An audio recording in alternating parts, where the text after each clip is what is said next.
Today, the written-off cars that should have been scrapped but instead were put back on the road. We reveal the flaws in the system, which means your car could be hiding a sinister secret past. I need answers to know why was it even in auction, and most importantly, is my car safe for me to be driving around in? Plus, the couple who lost all their belongings when their beloved houseboat sank and their insurance wouldn't pay out. Obviously, it's devastating to hear the insurance company declining the claim in full. That was our home, that was our stuff, that was our everything. And the e-bike batteries pulled from sale because they're a fire risk. So why did we find them still on sale? This is Rip Off Britain.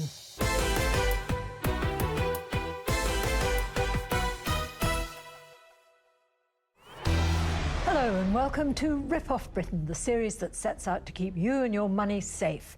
Well, today we're on the case for people who didn't just find their savings or their biggest assets under threat. In some cases, their own personal safety was also put at risk. Now, we've been working very hard to help them fight back. And to help you avoid the same situations, we're joined by motoring expert Abigail Andre and consumer rights whiz-kid Martin James. And Abigail and Martin will also be tackling even more of your questions right at the end of the programme, including advice for one man who says he is £4,500 down after a builder bodged his bathroom improvements. But first today, we're in Manchester, where one couple's dream of a new life aboard a houseboat has instead left them high and dry. I've not been back on there properly. I don't want to see the extent of everything. It just makes me feel sick being even this close to it.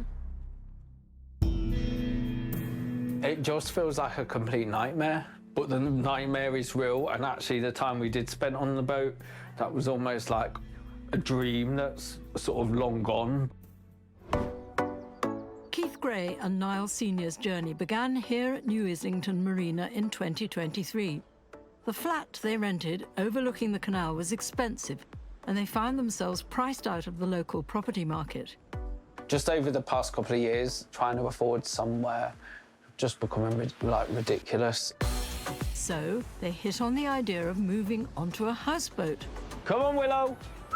Come on. And Niall stumbled across an ad for a boat near Brighton for sale on Facebook Marketplace. We'd not quite seen anything like this that we'd liked that much, and we wouldn't change that much. It was like, this is going to be our home. The ad said the boat had recently been refurbished with oak kitchen, green marble wet room and even a sauna. The sale price was £52,000. It was, OK, there's just a listing, so it was like, let's try and have a phone call with them. Admitting they knew nothing about boats, the couple were careful to do their homework and commissioned a survey before they went ahead. It was so important that we crossed the T's and dotted the I's. And so it was get the survey and followed the process and did everything as right as we could. And while it said the boat had been refitted to a reasonable standard, it recommended a list of repairs, noting a bent rudder, rust to the stern that needed to be treated, and a hole that should be sealed. It does sound like a lot of things, but all these things were pretty manageable things. The sellers assured Keith and Niall that they'd fixed the issues the survey had brought up. So a contract was drawn up and both parties excitedly signed on the dotted line. And because they've been so helpful up until this point, we just believed that they would do these things. With the help of a specialist in marine insurance, the couple took out cover for the boat and their belongings. And with the owners confirming that the repairs were complete, their boat finally arrived at its new Manchester home. I was like in awe of how beautiful it was. It looked great. Like, I was so excited to see it go into the water and get on it.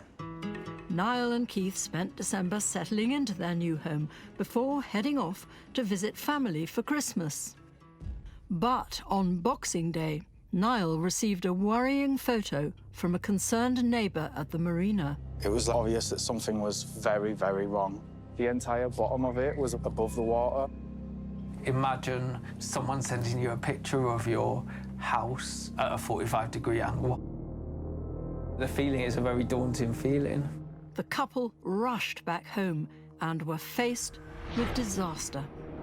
At this point, you know, literally all our laptops, personal stuff, treasured belongings, everything's on it right in front of you. But, you know, within 10 minutes, she was completely under. Any boat owner's worst nightmare had befallen the couple. Their beloved houseboat had sunk. I think I cried for about 2 hours solid. I literally couldn't stop crying. After salvaging some of their belongings, the couple immediately contacted their insurer. It's awful and there's all this trauma, but there's this kind of glimmer of hope there that you're okay because you've sorted this protection out. But when Keith and Niall received the insurer's verdict in January 2024, that glimmer of hope was extinguished. Unfortunately, even after arranging a pre-purchase survey, it appears the boat was not fit for purpose. The report said the work that had been agreed with the sellers hadn't all been completed and that earlier repairs and refurbishment was poor quality. However, some of the more serious concerns about the stability of the boat hadn't been raised by the pre-purchase survey, and the consequences of that were damning. The insurer said the boat was unstable, resulting in its capsizing and sinking in bad weather. It meant Keith and Niall's claim was rejected. Obviously, it's devastating to hear the insurance company declining the claim in full. That was our home, that was our stuff, that was our everything. The cost of getting their home back into a livable condition is estimated to be around £45,000. And with no insurance payout to cover a penny of that, the couple have turned to generous friends and neighbours who've helped them raise the cash. And now, after more than 2 months sitting damaged in the marina, the day has come for their boat to be removed and taken for repair. It's quite exciting, although we've got quite a big task ahead of us, so to be honest, I'm looking forward to today being over.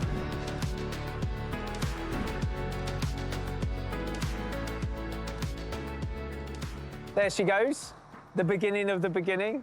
That's actually quite a relief to see. Keith and Niall still have plenty of questions, not least why the survey the couple paid for didn't seem to highlight some major problems and why the sellers failed to have necessary repairs carried out. We went above and beyond to do everything right, to do all the right processes, the right documentations, the right protection. We just felt entirely let down and hopeless.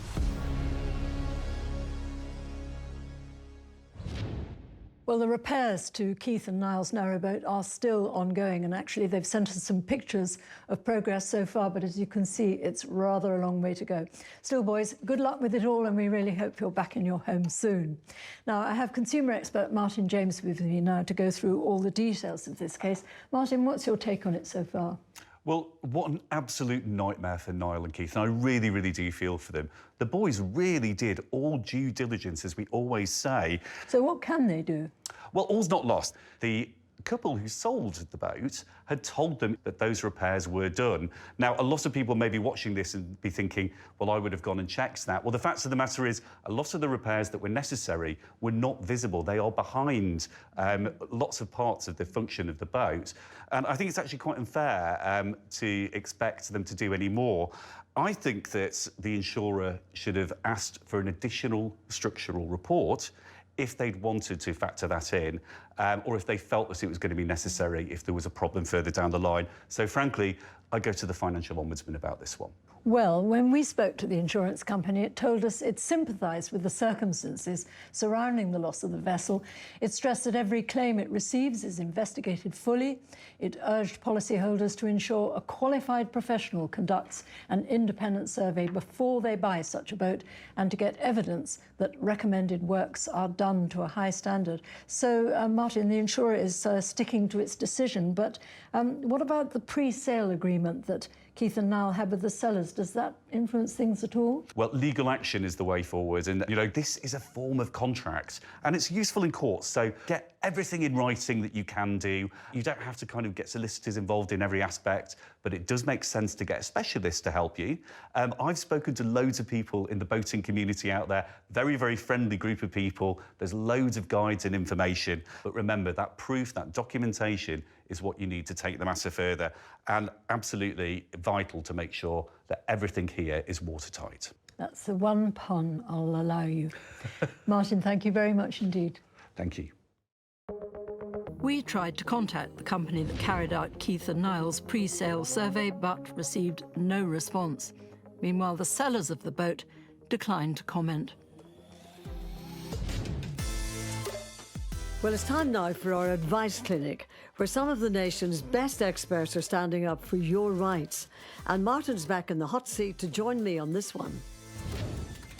And joining us from her home in Essex is Jodie Kempster-Swanson. So, Jodie, welcome to the programme. Thank you very much. Now, I gather you've been going backwards and forwards with O2, with your phone company, trying to get things sorted out. What has been the problem? I have, yeah. So in April 2022, I got a new handset and O2 gave me a new SIM card at the time, but I wanted to keep my same number. But the process wasn't carried out properly, so my phone number didn't migrate. And what happened was, in October 23, I got a text message to say that I was due for an upgrade.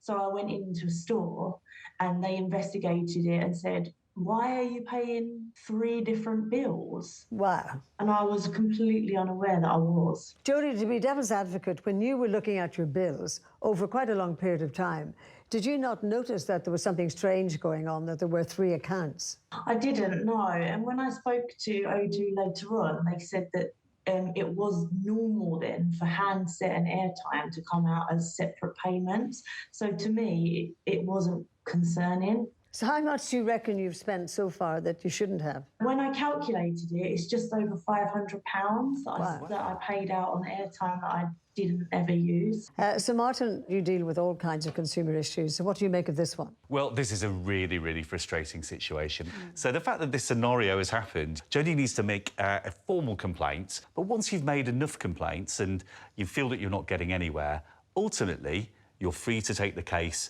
to the Communications Ombudsman, and it's completely free to do that. Yes, how do you do that? So get in touch with the Communications Ombudsman online. There are 2 of them, but O2 will tell you, they're legally obliged to tell you which ombudsman is which, and then they will investigate the complaint for you. Yeah, you've definitely got the man in line with you now to help you, Jodie. But we contacted O2, and it turns out that because Jodie's old account was in her mum's name, O2 needed her permission to transfer the ownership over to Jodie for security reasons. So it was only when Jodie got that new upgrade in October 23 that that actually happened. O2 says that even though it can't find any evidence of wrongdoing on its part, it's given Jodie a £200 gesture of goodwill. So what do you think of that, Jodie? You know, £200 is a massive amount of money. It's just not the amount of money that I know that I have paid out that I shouldn't have done. Well, let's see if we can find some alternatives. Jodie, did you pay for these payments by direct debit? Is that how they took the money from your account? I did, yeah. OK, well, we have the direct debit guarantee, and that basically says that when money is taken from your account that you haven't authorised, then you're entitled to that money back and you can go to your bank to get that. So we're talking the full amount of money here. So how does that sound to you, Jodie? Is that helpful? Yeah, it is really, really helpful, and that's things that I didn't know about, so I definitely would like to explore that. Thank you very much for joining us today and bringing this issue to light. And Martin, as always, thank you very much for your marvellous answers. Thank you.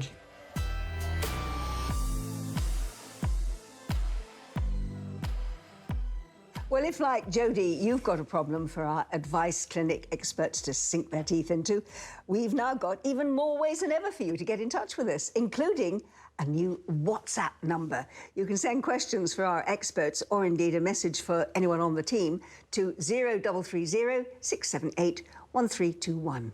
You can, of course, still email us. ripoffbritain@bbc.co.uk is the address. Plus, we're BBC Ripoff Britain on Facebook.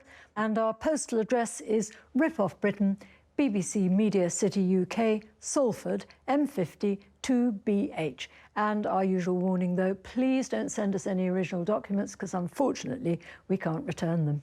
Now, still to come today, this is the damage caused to one man's home when the battery of his e-bike caught fire.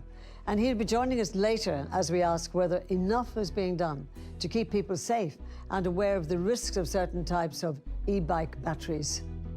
And we'll also be answering your motoring questions with Queen of the Road, Abigail Andre. But first, the risks that come with buying a second-hand car. Now, the people in our next film thought they'd checked everything they could before buying, but their vehicles still turned out to be hiding some nasty secrets. For the last year, Rachel Heppard from Carlisle has been a part-time detective. She's not trying to break a suburban crime ring or catch local burglars red-handed. Instead, she's piecing together the mysterious past of this, her 4-year-old Renault Zoe. And what a past it's turning out to be.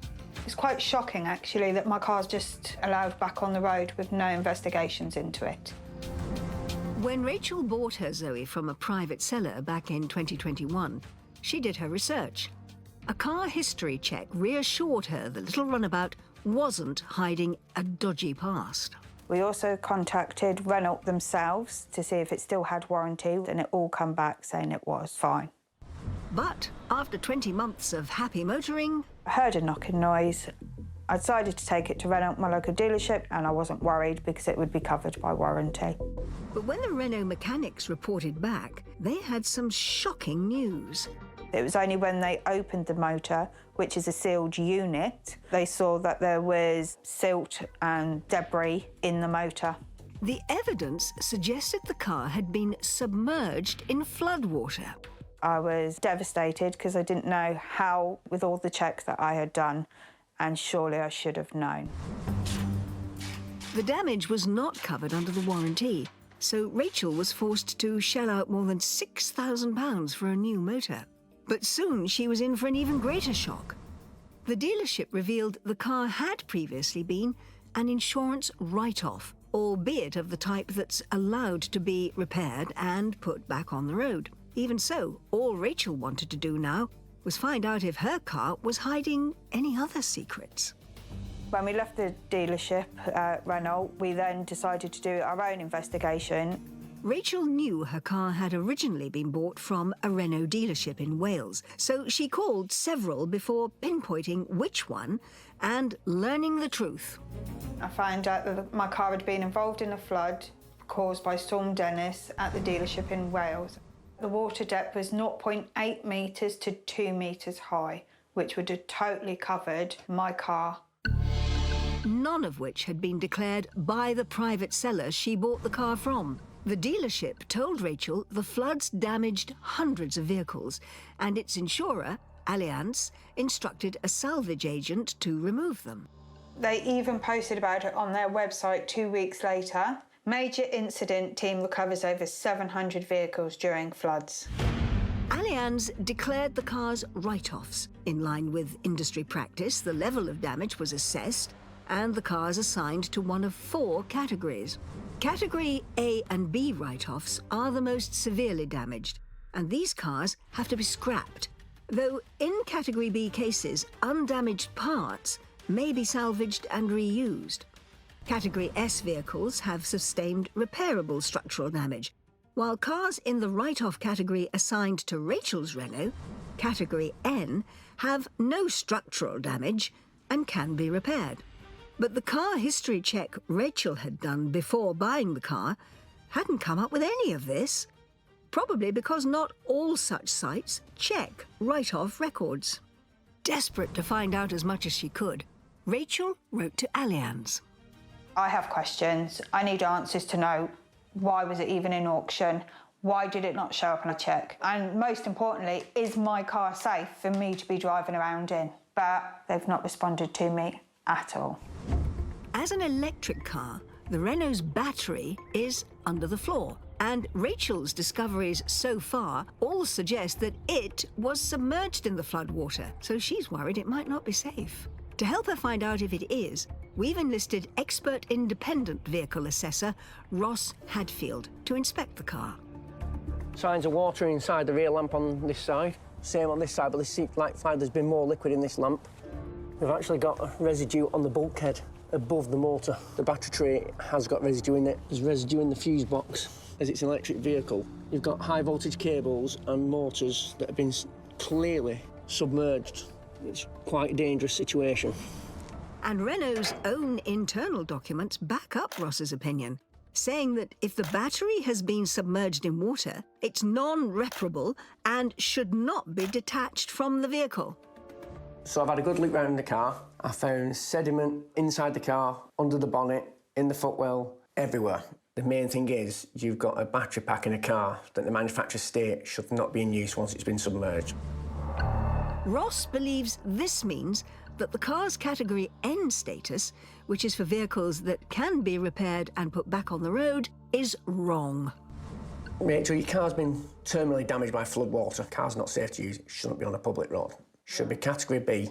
Remove what's salvageable that's not contaminated, and the shell should be squashed. So they let me drive away with a car that I shouldn't be driving away in after they'd fixed the motor.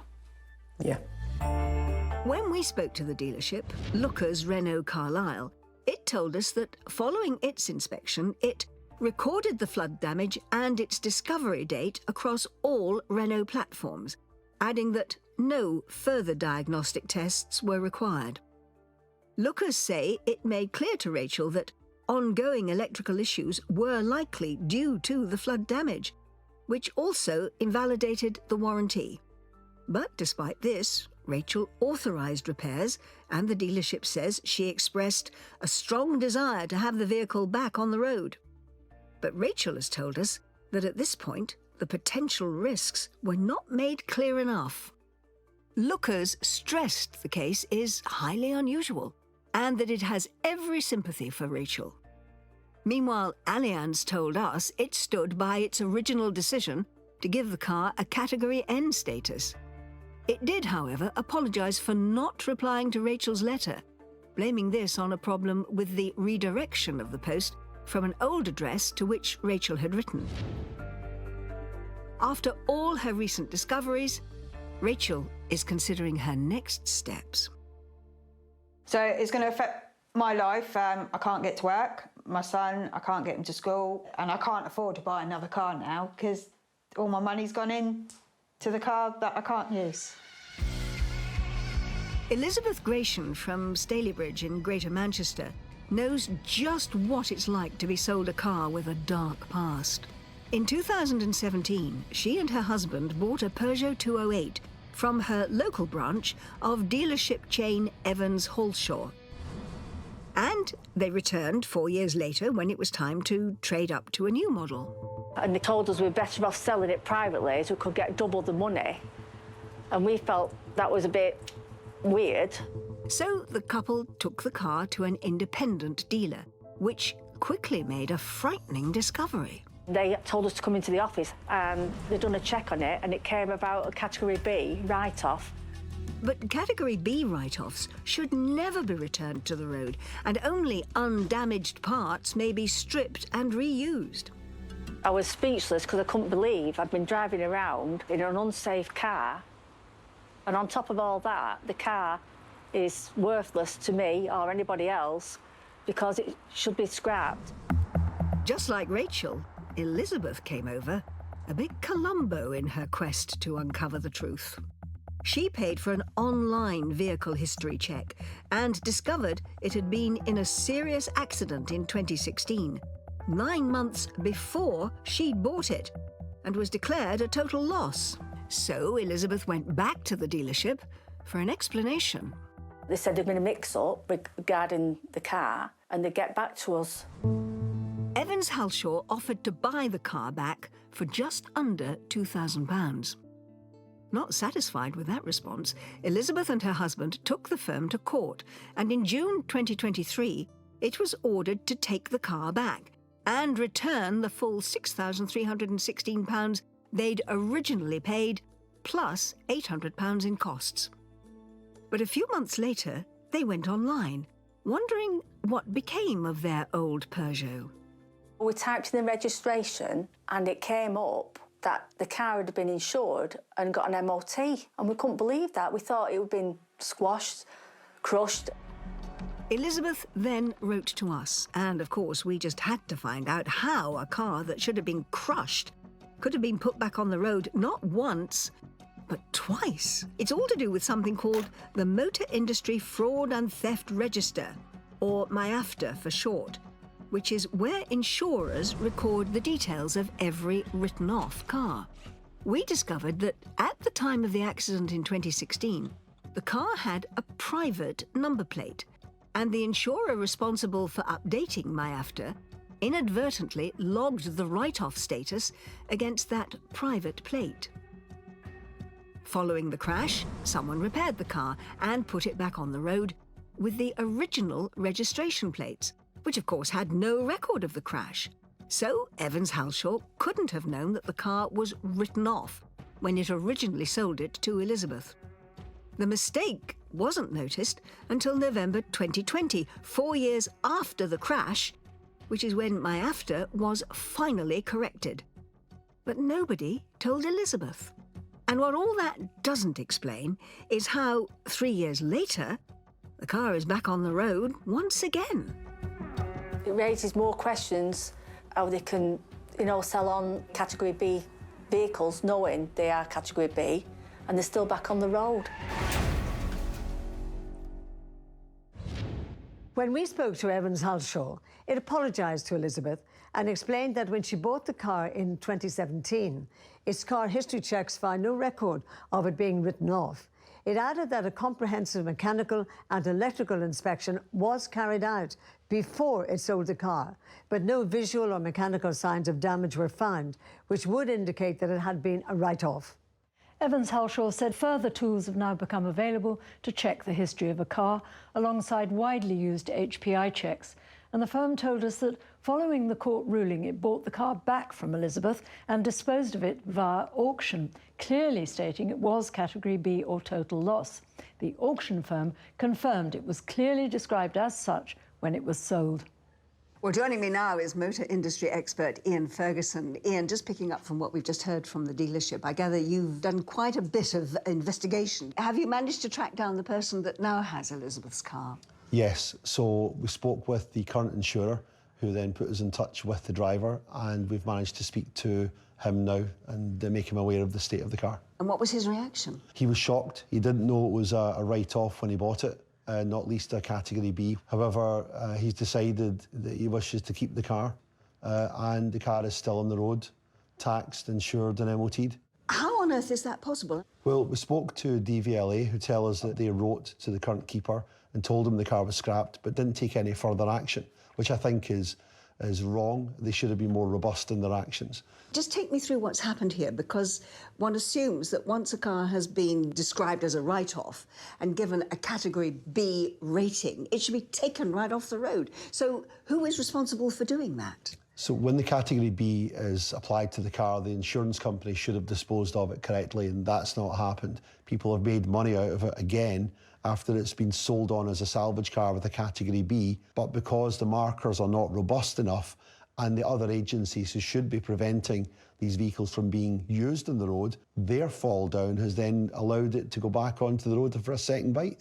When we put that to the Association of British Insurers, it told us insurers want to reduce the risk of unsafe vehicles ending up back on the road, and the vast majority of its members follow its voluntary salvage code of practice, under which a written-off vehicle is assessed by a qualified vehicle damage expert who will decide if it can be repaired or needs to be scrapped. The ABI says anyone unhappy with how an expert has assessed a vehicle should talk to the insurer, who can investigate any issues and make sure that the code has been followed. Meanwhile, the DVLA told us it works hard to tackle the illegal sales of cars that have previously been written off, and it stressed that V5C registration documents are not issued for Category A or B accident-damaged vehicles. Instead, the DVLA would write to the applicant to inform them the car should not be on the road. It pointed out that the police are responsible for enforcing and prosecuting the use of Category A and B vehicles on the road. Let's talk now about Rachel's car and her Renault. How on earth did that car, which was flooded, get through the system? Well, we've had sight of Renault's own internal documents, which say that if the battery pack on these vehicles is submerged in water, then it is a complete write-off. This car should have been taken, dismantled, and certain of the parts recovered for forward use and recycling. But instead, this car was given a category N, which is a wrong marker, in my opinion, and put back on the road and allowed to be retailed and sold on again. Well, I can tell you our team has had a lot of conversations with Renault about this. It would not be drawn on the categorisation at all. It did, however, say that it had no interaction or knowledge of the car between the time it was removed from the flooded dealership and the day years later when Rachel took it in for repairs. It said those repairs were not related to the battery, so no tests were done on the battery, which would have identified that it had been submerged in water. As for Allianz, the insurer responsible for that categorisation, it told us its qualified engineers followed clear industry guidelines when categorising salvage vehicles, and the assessment that it made almost 4 years ago remains accurate. Well, with Allianz sticking by its decision on Rachel's car and the Association of British Insurers unable to intervene, her next stop could be the Financial Ombudsman Service.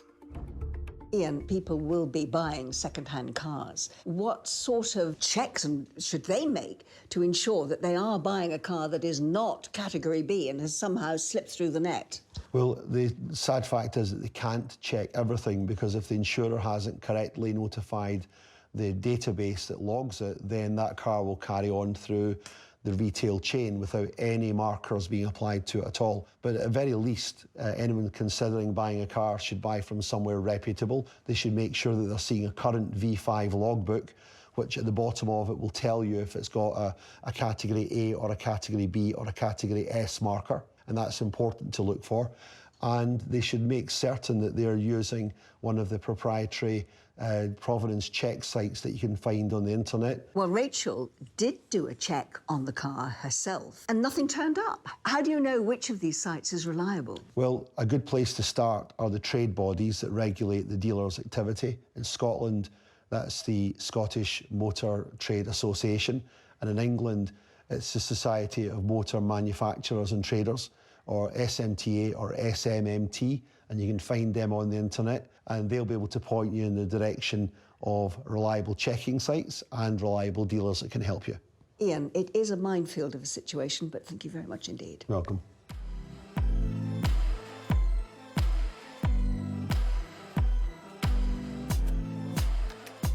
In our live series back in October 2023, we heard from the mother of a young woman who was tragically killed in a house fire that was caused by a faulty e-bike battery. Well, since then, action has been taken to stop the sale of one particularly dangerous type of battery.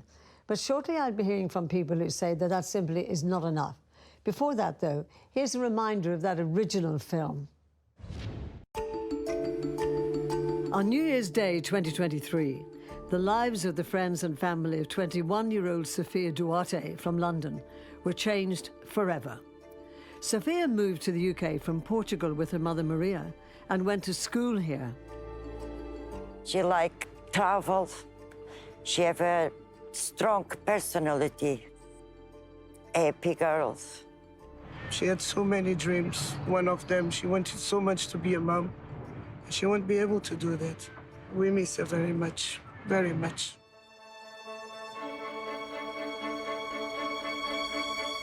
On New Year's Day, the London Fire Brigade received 10 calls about 4:55 in the afternoon to a serious fire in the Old Kent Road. 10 people were in their dwellings at the time of the fire, 6 people at the first floor level who heard the fire. One of those 6 people on the first floor screamed up the stairs to notify the people on the second floor in the 2 bedrooms there, Sophia Duarte and her partner. They opened the door to the stairwell and there was a real blast of heat. Sophia tried really hard to escape through the main exit, but was overcome by the smoke and fumes. Very sadly, she died at the scene. Her family and all her loved ones are still trying to come to terms with her loss. After my daughter died, you think I have life? I just survived her, darling. It's no point. My Sophia is the best in my life, darling. The fire was caused by a faulty battery on an e-bike, which had been put in charge in the ground floor hallway. Sophia was the first person in London to lose her life. in what's now the biggest rising fire trend for the London Fire Brigade. We've seen a 60% increase so far this year on the same period last year, and we're having one of these serious incidents every other day in London. Anyone over 14 can buy an e-bike, just like they buy a normal push bike. But push bikes don't do this.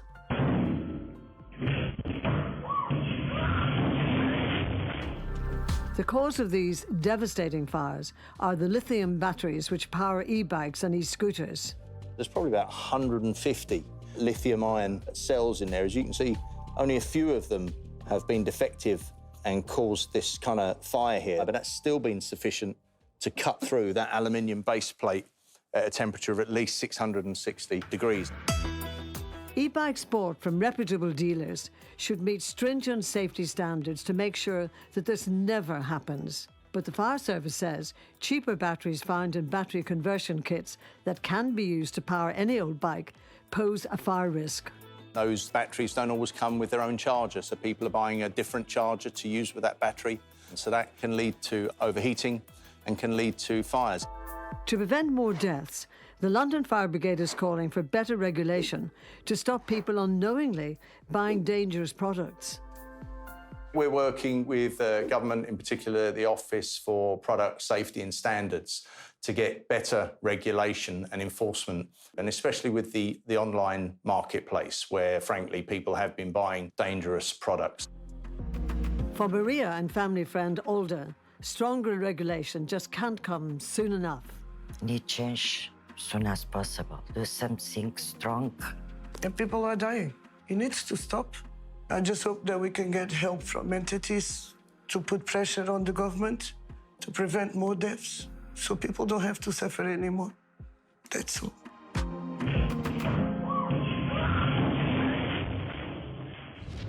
Well, I think you'd agree that is a really sad and quite frightening story. But, you know, since that film was first broadcast, there have been countless more of these fires linked to e-bikes and e-scooter batteries. So joining me now is Giuseppe Capano from the charity Electrical Safety First, and Rhys Street, whose home sadly was destroyed by one of those fires. So, Rhys, just tell me the scenario and what happened in your case. I had a fit whilst I was driving, and the hospital took my licence off me. So I thought I'd buy myself an e-bike conversion kit and a battery to go with it. A few weeks later, I put it on charge. I unplugged my battery, unplugged it from the bicycle, left it just on its own, went into my kitchen. I turned around and I heard explosions like a firework. It must have been 6 metres away. And I thought, what the hell is going on? I thought I was in a dream. So on my sofa, I had like a little quilt.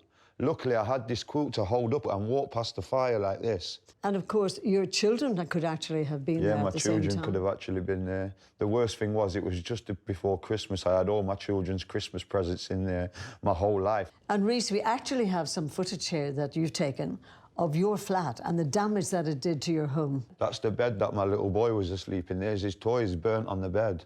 Gosh, Giuseppe, what are you thinking when you look at that? It's quite scary when these things go up. Until you actually see it happen, it's quite devastating. And in this case, the conversion kit involved one of these UP or UPP batteries, and it's been taken off the market by the Office of Product Safety and Standards because it's clearly unsafe. So this product has got a battery management system that's inadequate. It doesn't have a heat sensor, and what that means is that the distributors and the sellers of the product have to inform the consumers that they're not to use the product. Well, it's funny you should talk about that because, you know, just yesterday we found the very same battery for sale on AliExpress. One of the sites issued with the notice that you've been talking about. Well, that's really concerning because this is a dangerous battery, and you know, if the distributors don't follow the rules of the withdrawal notice, there's quite a high chance that some of these batteries can end up back on some of these sites. Why then Does the law not step in and get these off the market once and for all? Well, what we need is tighter regulation. First, on the manufacturers to make sure that the batteries go through third-party testing before they get put on the market. And secondly, we need online marketplaces to take responsibility for the items that are being sold on their sites. And Reece, I think a lot of young people in particular are tempted to get these conversion kits, aren't they? Yeah, what advice would you tempted. give out? I'd be really careful buying one. I wouldn't go for the cheaper option. I'd rather now buy it from a direct company where I know it's been safely tested. Thank you both very much. And Reece, I wish you well in the future for you and your children. And Thank you. You're in temporary accommodation at the moment then? Yes. Yeah. Good luck. Thank you. Thank you. AliExpress told us that products which don't comply with safety rules and do not have the relevant certification are blocked from sale for UK customers.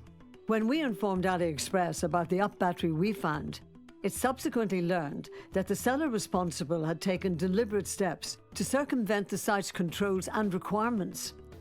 AliExpress removed the battery, pledged to review its internal processes, and took action against the seller for breaking its rules. We tried to contact the battery manufacturer Up, but received no response. Meanwhile, the Department for Business and Trade told us it's stopping non-compliant products from entering through the UK's ports and borders and is removing additional ones from the market, while the Office for Product Safety and Standards carries out compliance checks and issues recalls and enforcement actions. Well, I'm afraid that's nearly the end of today's programme. But before we go, there's just enough time to put more of your questions to Martin and motoring expert Abigail Andre. I hope you can answer this one. Abigail from Russell Smith, who says, what are his rights when he's had a no-fault accident over a year ago, but his claim still hasn't been settled? His car is now fixed, but in the meantime, he's had to pay an excess and pay more for his car insurance renewal. Well, that's not right, is it? So I recommend that he writes formally to his insurer complaining about it. And if he doesn't hear back, then he should make a complaint with the Financial Ombudsman and they'll investigate it. Right, Martin, I thought this actually was Robin Hood, but it's actually Bobby Hood. Emailed after a builder he employed to make his bathroom more accessible, messed everything up, and he's now £4,500 down. So what can he do? Well, this is a very common problem. Now, with builders, there isn't one set organisation that regulates all of them, but many of the best ones are members of specific schemes or membership schemes that you can go to if there is a dispute. But failing that, there is the small claims court, depending on where you are in the UK. We have a full guide on the Rip Off Britain website on how to use it. That's where to go. Abigail, Julie Perry wrote in, her son has bought a car which has developed a fault, but the company who sold it can't find anything wrong, and he's worried about driving it. So what should he do? It's problematic when you can't find a fault. So he's got two options, really. One, he could ask them to take the car back for a little bit longer, do an extended road test, see if they can replicate the fault. Or he could go seek a second opinion from a reputable garage, but he needs to be mindful that diagnostic costs will fall to him. Well, I'm afraid that is where we have to end it for today. If you've missed any of the advice that we've packed in, from how to properly check the history of a second-hand car that you might be thinking of buying, to where to take complaints if your mobile phone company doesn't seem to be listening, then you can always catch it all again on BBC iPlayer. But until we see you again, thank you very much for your company. And from all of us here on the Rip Off Britain team, and of course, our lovely experts, thank you for joining us, and bye-bye. Goodbye. That at this point, the potential risks were not made clear enough. Lookers stressed the case is highly unusual and that it has every sympathy for Rachel. Meanwhile, Allianz told us it stood by its original decision to give the car a Category N status. It did, however, apologise for not replying to Rachel's letter, blaming this on a problem with the redirection of the post from an old address to which Rachel had written. After all her recent discoveries, Rachel is considering her next steps. So it's going to affect my life. I can't get to work. My son, I can't get him to school, and I can't afford to buy another car now because all my money's gone in to the car that I can't use. Elizabeth Gratian from Stalybridge in Greater Manchester knows just what it's like to be sold a car with a dark past. In 2017, she and her husband bought a Peugeot 208 from her local branch of dealership chain Evans Halshaw. And they returned 4 years later when it was time to trade up to a new model. And they told us we were better off selling it privately so we could get double the money. And we felt that was a bit weird. So the couple took the car to an independent dealer, which quickly made a frightening discovery. They told us to come into the office and they'd done a check on it and it came about a Category B write-off. But Category B write-offs should never be returned to the road, and only undamaged parts may be stripped and reused. I was speechless because I couldn't believe I'd been driving around in an unsafe car, and on top of all that, the car is worthless to me.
It's all to do with something called the Motor Industry Fraud and Theft Register, or MIAFTA for short, which is where insurers record the details of every written-off car.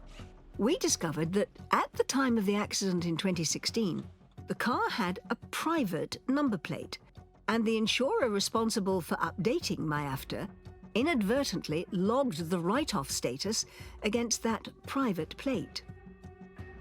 Following the crash, someone repaired the car and put it back on the road with the original registration plates, which of course had no record of the crash. So Evans Halshaw couldn't have known that the car was written off when it originally sold it to Elizabeth. The mistake wasn't noticed until November 2020, 4 years after the crash, which is when MIAFTA was finally corrected. But nobody told Elizabeth. And what all that doesn't explain is how, 3 years later, the car is back on the road once again. It raises more questions how they can, sell on Category B vehicles knowing they are Category B and they're still back on the road. When we spoke to Evans Halshaw, it apologised to Elizabeth and explained that when she bought the car in 2017, its car history checks found no record of it being written off. It added that a comprehensive mechanical and electrical inspection was carried out before it sold the car, but no visual or mechanical signs of damage were found, which would indicate that it had been a write-off. Evans Halshaw said further tools have now become available to check the history of a car, alongside widely used HPI checks. And the firm told us that following the court ruling, it bought the car back from Elizabeth and disposed of it via auction, clearly stating it was Category B or total loss. The auction firm confirmed it was clearly described as such when it was sold. Well, joining me now is motor industry expert Ian Ferguson. Ian, just picking up from what we've just heard from the dealership, I gather you've done quite a bit of investigation. Have you managed to track down the person that now has Elizabeth's car? Yes, so we spoke with the current insurer, who then put us in touch with the driver, and we've managed to speak to him now and make him aware of the state of the car. And what was his reaction? He was shocked. He didn't know it was a write-off when he bought it, not least a Category B. However, he's decided that he wishes to keep the car, and the car is still on the road, taxed, insured and MOT'd. How on earth is that possible? Well, we spoke to DVLA, who tell us that they wrote to the current keeper and told him the car was scrapped, but didn't take any further action, which I think is wrong. They should have been more robust in their actions. Just take me through what's happened here, because one assumes that once a car has been described as a write-off and given a Category B rating, it should be taken right off the road. So who is responsible for doing that? So when the Category B is applied to the car, the insurance company should have disposed of it correctly, and that's not happened. People have made money out of it again after it's been sold on as a salvage car with a Category B, but because the markers are not robust enough and the other agencies who should be preventing these vehicles from being used on the road, their fall down has then allowed it to go back onto the road for a second bite. When we put that to the Association of British Insurers, it told us insurers want to reduce the risk of unsafe vehicles ending up back on the road, and the vast majority of its members follow its voluntary salvage code of practice, under which a written-off vehicle is assessed by a qualified vehicle damage expert who will decide if it can be repaired or needs to be scrapped. The ABI says anyone unhappy with how an expert has assessed a vehicle should talk to the insurer, who can investigate any issues and make sure that the code has been followed. Meanwhile, the DVLA told us it works hard to tackle the illegal sales of cars that have previously been written off, and it stressed that V5C registration documents are not issued for Category A or B accident-damaged vehicles. Instead, the DVLA would write to the applicant to inform them the car should not be on the road. It pointed out that the police are responsible for enforcing and prosecuting the use of Category A and B vehicles on the road.